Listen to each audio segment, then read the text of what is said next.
language sentence uttered. The second is the mental language sentence before it is uttered. The next is mental sentence before it descended into language, which we call pure concept.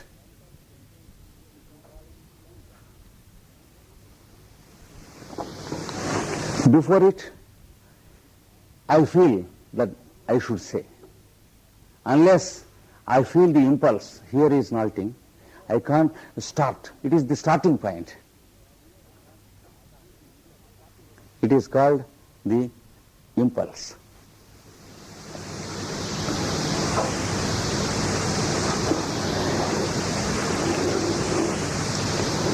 This is called the basic fourfold alphabet which descends into the grammar of the scriptures.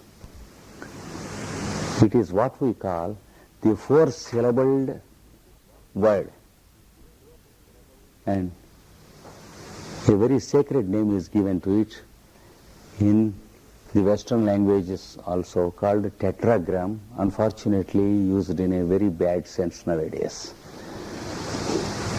Tetragram, that is the four-syllabled utterance.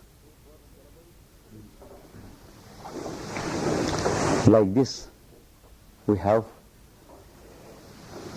the various aspects dealt with about the grammar of the scriptures in this subject called Vyakarana.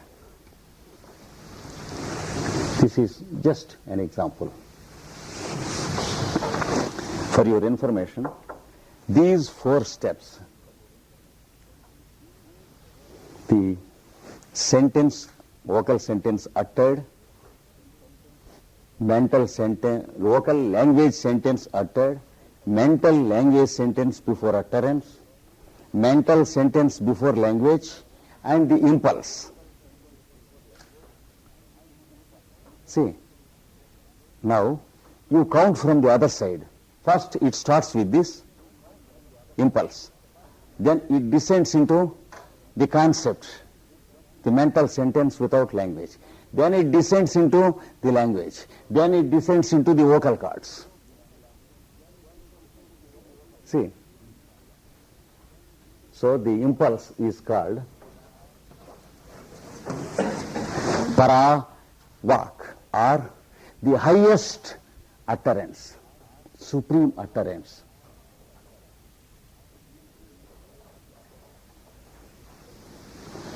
What does it mean? It means only the utterer.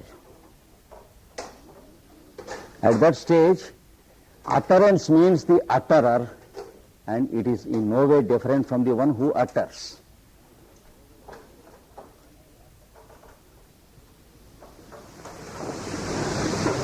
The second is called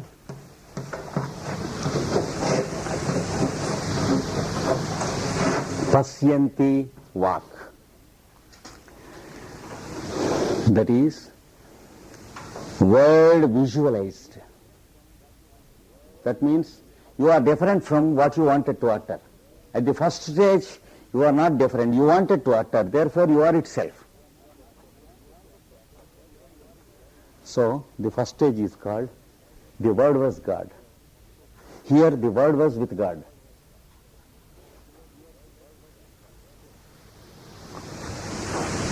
See, first the word was God, the word was with God, but we count it from this side. First the word was with God and the word was God. You see? And the third is called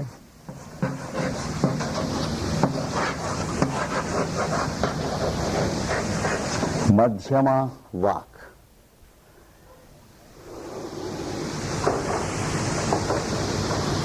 Madhyama vak. That is the comprehensible word. Word which you can comprehend with your own sentence.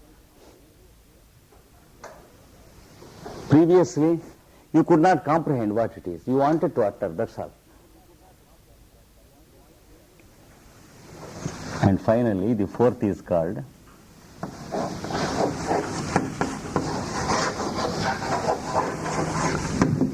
Vaikkhari Vak. Vaikkhari, Vaikkhari. That means the word in form and name. The word in form and name. Unfortunately, we believe that the word is the name and the word is the form and word is the meaning. It's not. The meaning is different. The word indicates the meaning. The meaning indicates the content, who is the utterer himself. We believe that names are persons. But names indicate persons, names are never persons.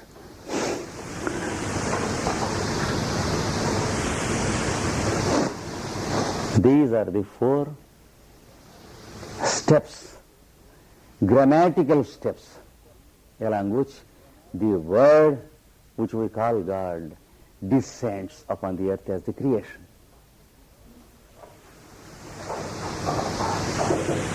The word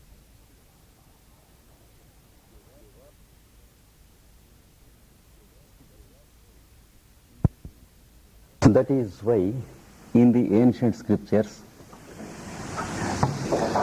the highest God is said to have 4 arms, 4 hands.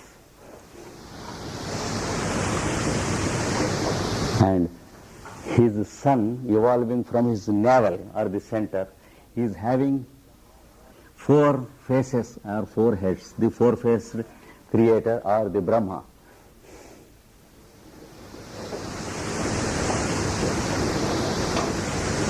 So, in the pictures and calendars you see that the Lord having 4 arms, very tight, he cannot hold them. Because he can't have a skirt or a coat, it is very difficult. It should have 4 holes. Even then it is difficult to enter into the house and come out, all that. To get into the car, very difficult. To get into an aeroplane, too difficult. When the plane takes off, he should put his arms like this. But the truth is this, and he will be having a lotus in his navel, and a little boy sitting with 4 heads.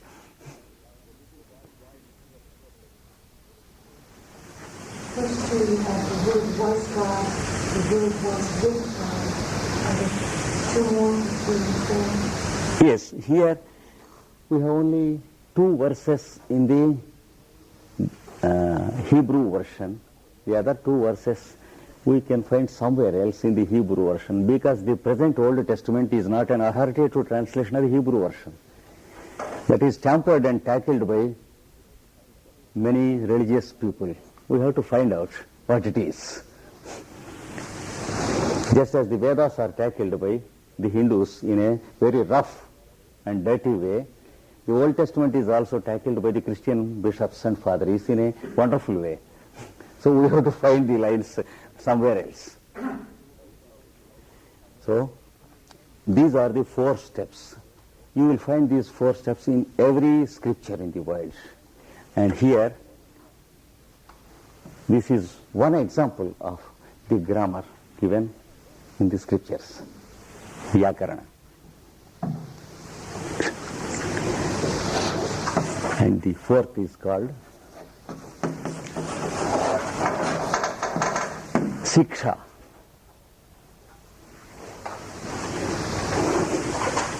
Or what is called the training in intonation.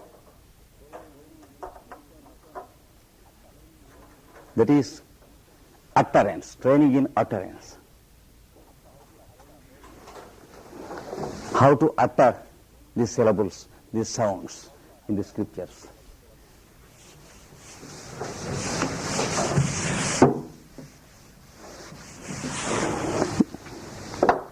It teaches us how to utter a sound in three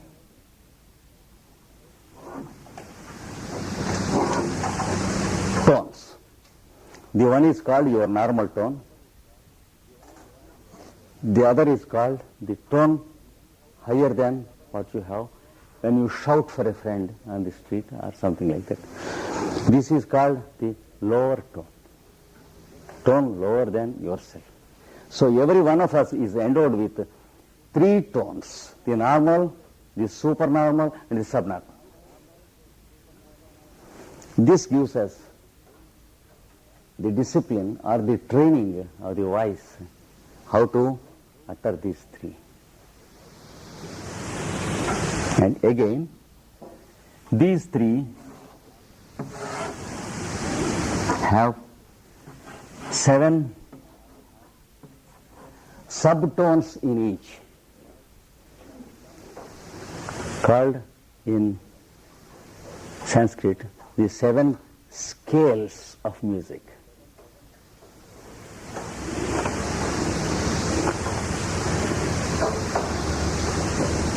So we have in all, we have to practice 21 subtones if we want to make an utterance or the chanting of the Vedic scriptures. And this branch teaches us how to do it.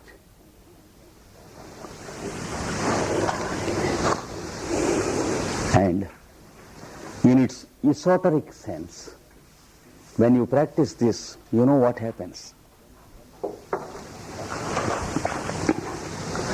You will experience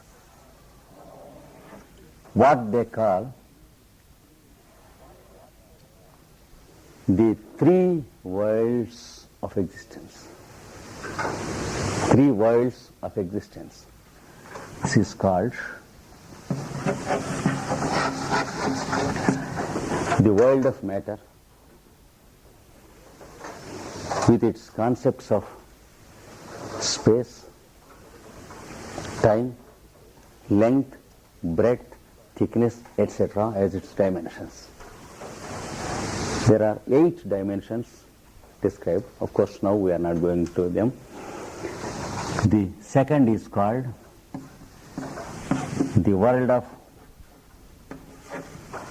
force, which moves the matter aspect. And the third is the world of consciousness.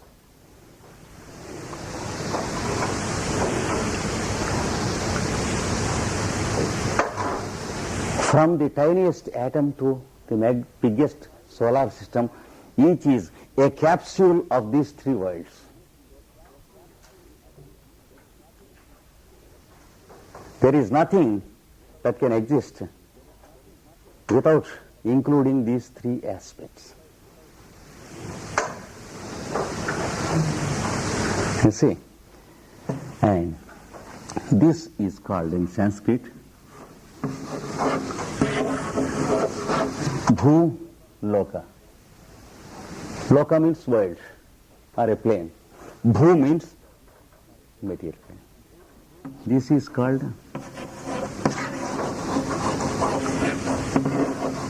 Bhuvar Loka, or the plane of force, where electricity exists, where heat exists, where light exists, etc., etc.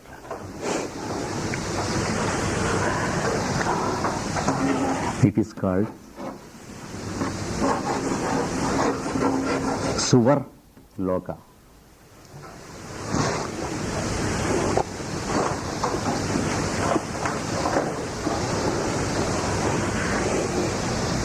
The whole thing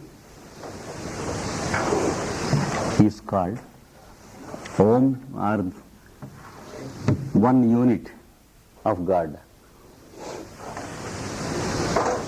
You are one unit. Every cell in your body is each a unit. Every atom of your cell is one unit. Every earth is one unit. Every solar system is one unit.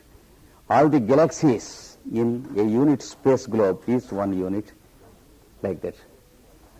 So every morning, the Orthodox Brahmin utters Om Bhur Bhu Suvaha.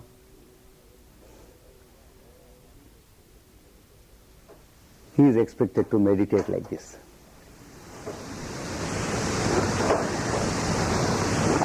And then he utters the Gayatri. See?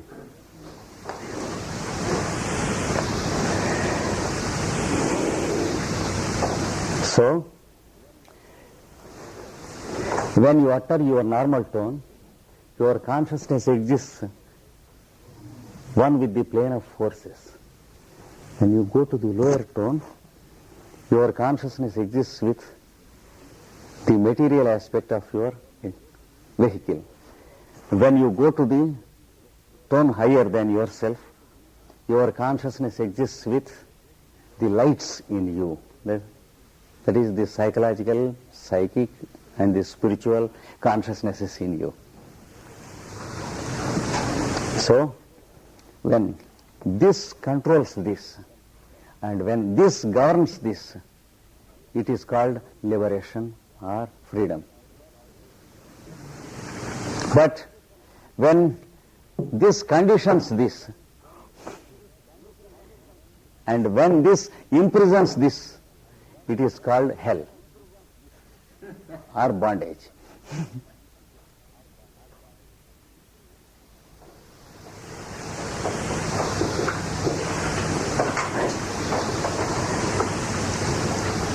So we are expected to do everything to see that the light steers the forces and the forces control the matter in us. Then we live in absolute freedom or the kingdom of God. Otherwise what happens? Our senses, sense organs and instincts of food, drink, sleep, sex, etc., they condition the force in us. And the force imprisons the I am in us. Poor fellow will be groaning and moaning, the I am imprisoned inside. Of course, this is a little diversion. But now, now these are the three aspects. Here, there are 12 groups of devas working.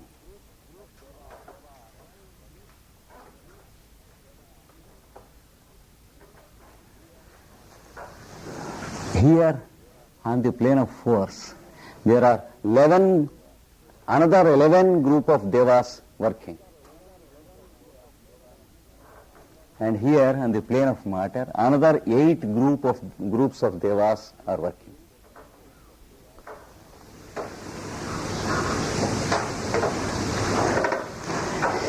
We are expected to know how to utter a sound, a sentence, to communicate with one of these planes. You see, these are called in the scripture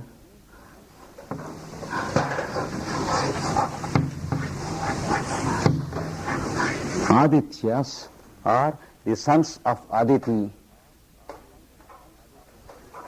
You will know what it is by reading Secret Doctrine of Madame Blavatsky. They are called the sons of Aditi or Adityas. These are called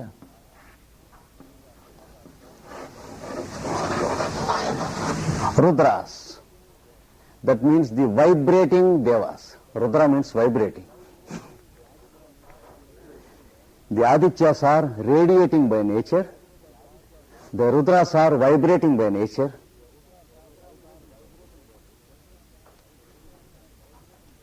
And these are called Vasus. They are materializing by nature. The 12 groups are those who radiate. The 11 groups are those who vibrate. The 8 groups are those who materialize. The whole egg, called the self-luminous egg of God, which contains the chick, which we call the creator.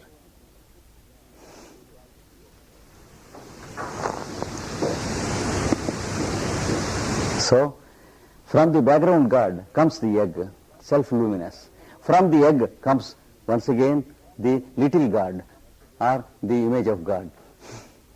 That we will see from tomorrow by taking a passage how to interpret and study the Vedas.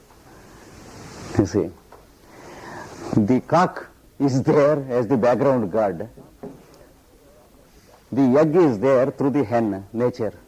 And the little cock, the chick, is there for us to enjoy. The dish. Tomorrow we will go into it. A sumptuous dish. Now, this is called the egg. It is called the golden egg, or the egg made up of light. Golden means, that does not mean it is an egg of the duck laid every day in this, as in this story. A duck used to give a golden egg to a farmer. His wife said, you cut the stomach belly open, we will get all the eggs. We know a story. But poor fellow, he could not get the eggs anymore. It is not that golden egg, but it is the egg of brilliance or light, which is called the first objectifying. Darkness is what they call the subjectivity, and light is what they call the objectivity, the dawn of objectivity.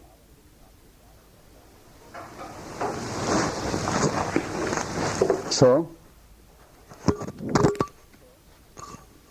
excuse me.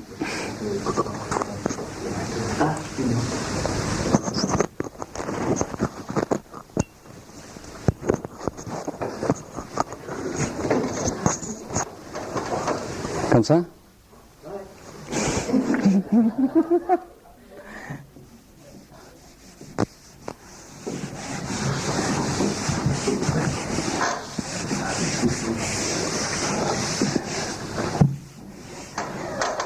You see, this egg is described as dancing on the waves of appearance and disappearance. That is emerging and merging. That is how it is described. So it dances between existence and non-existence.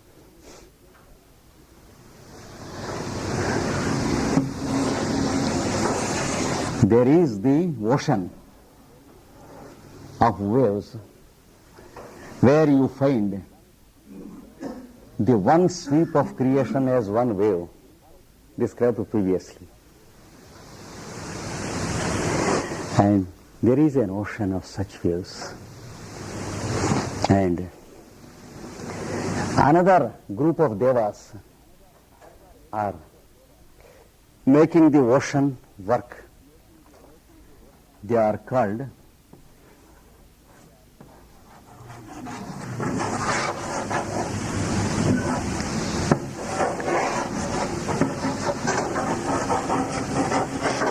Gandharvas. They are called the devas of music. Devas of music. That means the devas who produce periodicities. Periodicities. Periodicities. For example, our respiration, our heartbeat. Now we understand why the respiration is called a song or samaveda. They are the lords or the devas of what we call roughly habit.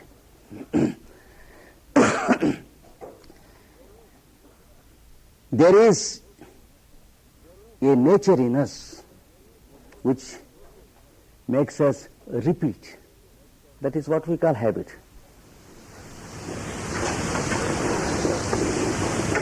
Unless it works, we have no chance of breathing for a second time. Unless they are at work, our heart has no chance of beating for a second or a third time. So, they are called the lords of repetition or lords of periodicity, but they are called the lords of music, devas of music. They are Gandharvas. Incidentally,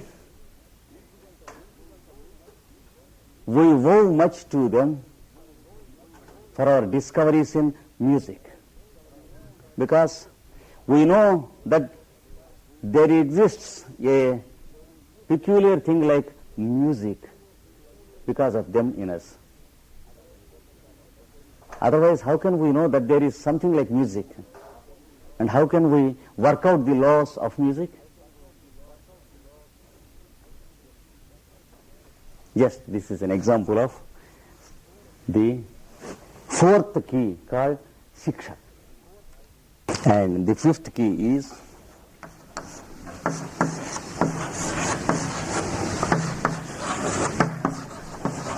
Jyotisha. Jyotisha. That means the science of light. Jyoti means light. The science of light. It includes what we call astronomy and what we call astrology and what we very recently began to call astrobiology. Of course, in the future, there are many dimensions of this science which the present man does not know. Just we have entered into the fields of astrobiology to which we are just children. Because there is going to be a subject called astrogenetics. That is about the music of the hormones, the genes and the chromosomes and the number and the constancy of the number and the periodicities. We have not yet entered into that subject. The scriptures will serve us more and better after we have entered into that subject. Because there is a fund of information in the scriptures about these fellows whom we call the genes, the hormones and the chromosomes.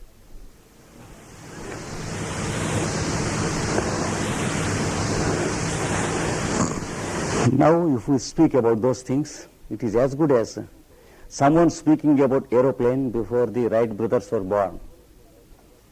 He will be called a fool.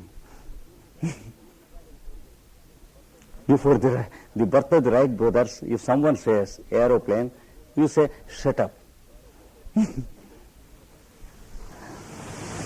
Same is the fate of the one who explains the scriptures about these fellows. Now, because the sciences are not yet there on this earth in the present cycle.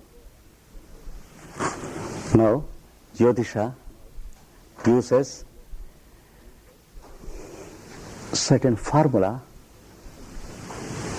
according to which we arrive at the previous numbers of kalpa, 432 and 72, 666, 999, etc.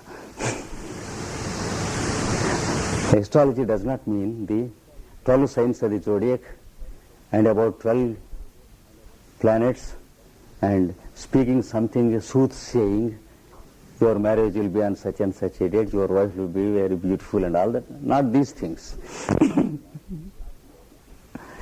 It is something different and higher. Because the planets are bothered if we are not married.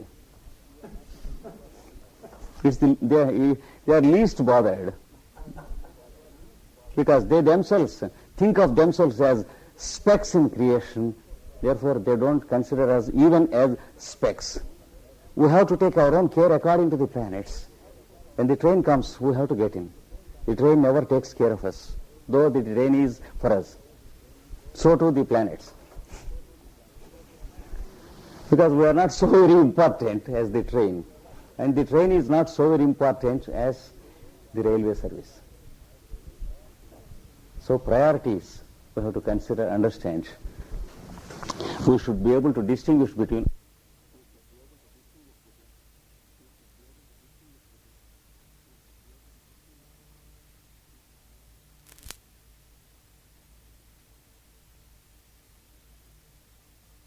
higher sciences.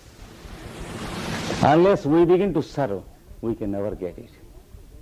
When we want to get it, it will be shut because we are in no way privileged. Now, this Jyotisha tells us about something of the passage of the earth around the sun in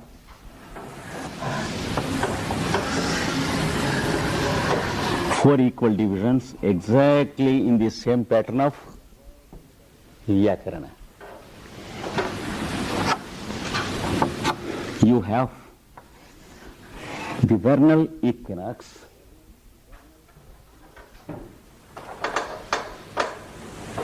which you find on March 21st when you stand on the equator. The sun goes above your head, and the duration of the day will be exactly the same as the duration of the night in seconds and the fraction of seconds when you measure it standing on the region of the equator. That is called the point of vernal equinox, March 21st. And 6 months later, we have what is called the autumn equinox, September 21st.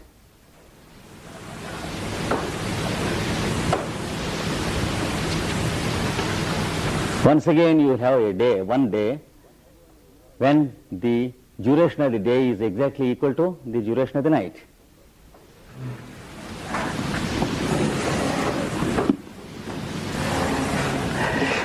The longest night, called the beginning of Capricorn, longest night, and the shortest day, and opposite to it, the longest day and the shortest night, June 22nd.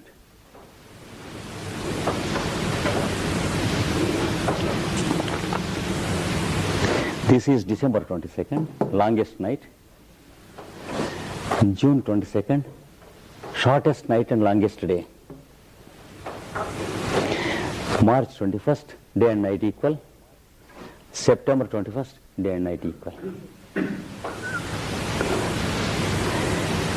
The earth finds these four cardinal points as it goes around the sun every year once. This formula is given in that book, and the method of how to calculate these 4 points is given there, just with the help of a rod and yourself and the sunrise. And then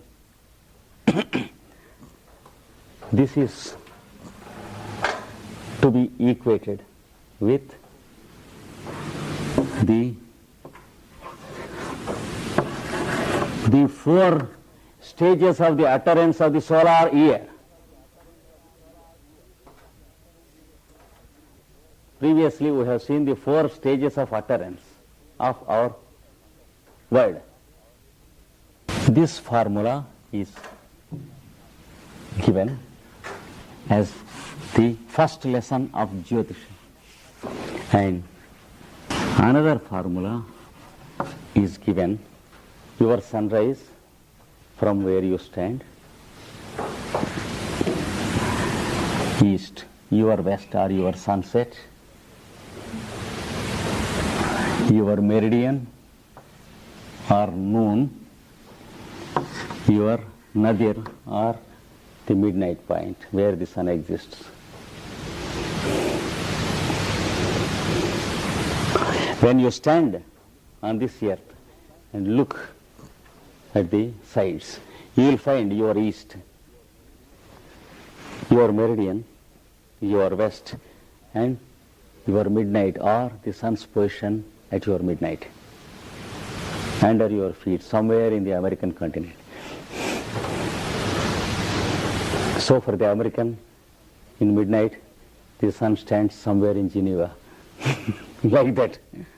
So you have to find the tetragrammation in the day and in the year. These are called the four utterances of the day.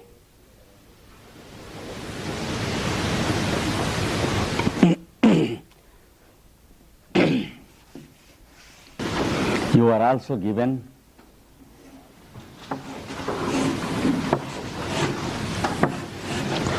the four sectors of the lunar month, four quadrants of the lunar month, each having 7 days each, taken from full moon to full moon, or from new moon to new moon, taken from any lunar day to the next, the same lunar day. This gives us the formula of the 7 days of creation. And it is said here that 3 stages of the word exist within yourself, and the 4th stage is uttered vocally out.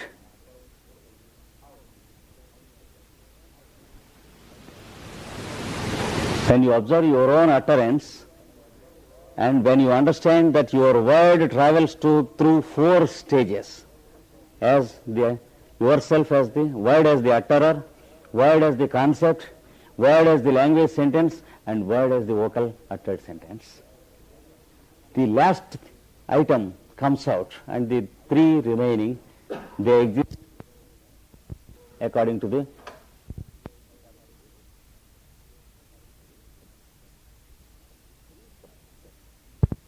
said that 3/4 of this creation exists in the world of causes, and 1/4 comes out as the world of effects, or phenomenal world is 1/4. Nominal are the causes 3/4. This formula is also given in this chapter. And according to correspondences, when a child is placed according to through fertilization in his mother's womb, he travels 3/4 of the year inside the mother's womb when he comes out to live in the world. And these 7 days are magnified through a lens into his personal span of life. Of course, that is another subject. So, this formula of the 7-faced and 7-armed creator will be explained in this, in terms of astrology and in terms of astronomy. Is it confusing or good? And here it is said that the same fellow, Lord, the Creator, comes as Lord God, that is, the God comes as Creator, and then comes as creation in 7 relationships with the world. And here it is called 7 case endings of the noun or the subject. According to Sanskrit grammar, there are 7 case endings. The first, that is nominative case, there is Mr. So-and-so. The second accusative case, him. He is the first case, him is the second case, and by him, instrumental case. The third case, we have 7 cases in Sanskrit grammar. So here it is explained like this. You should have some idea of Sanskrit grammatical construction of nouns and adjectives. Each noun or adjective has 7 case endings. The nominative case, the accusative case, the instrumental case, the dative case, the ablative case, and 2 more cases. I don't exactly remember the names. 7 vocative case. Vocative is not a case, it is just addressing. It is as good as the nominative case. There are 7 case endings, excluding the vocative. So this is explained like this. And the circumference or the verb is said to have 90 degrees or inflections or 90 verbal forms. Each root in Sanskrit has 90 verbal forms.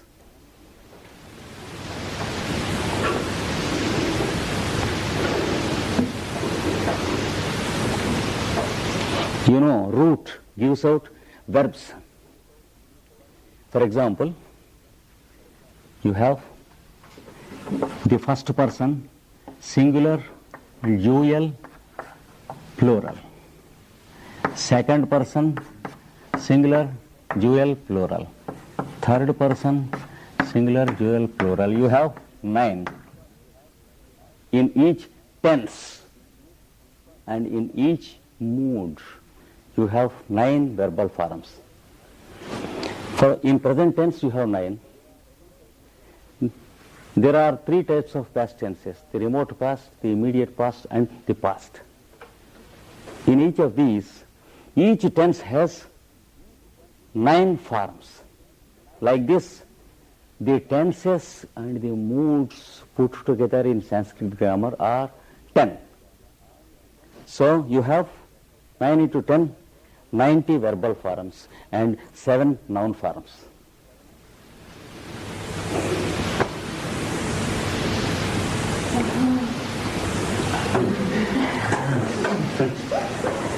Of course, all of you need not take down, just try to listen. Some people who can resist can take down.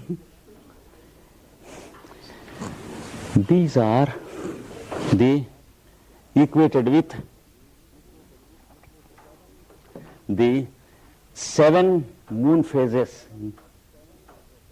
in one quadrant, and these are equated with the 90s sunrises and sunsets in one quadrant. You see, this is given as one formula. Like this, we have 49 formulae given in the Jyotisha, 7 into 7. So this is one example. That is about the 5th key, called Jyotisha, the science of light, which includes astrology and astronomy. And the 6th,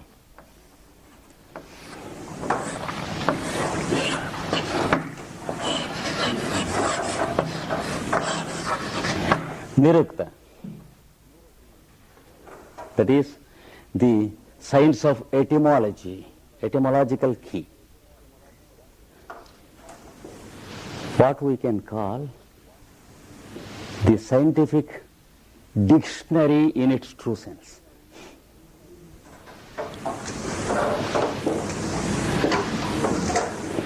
We can call it the science of dictionary.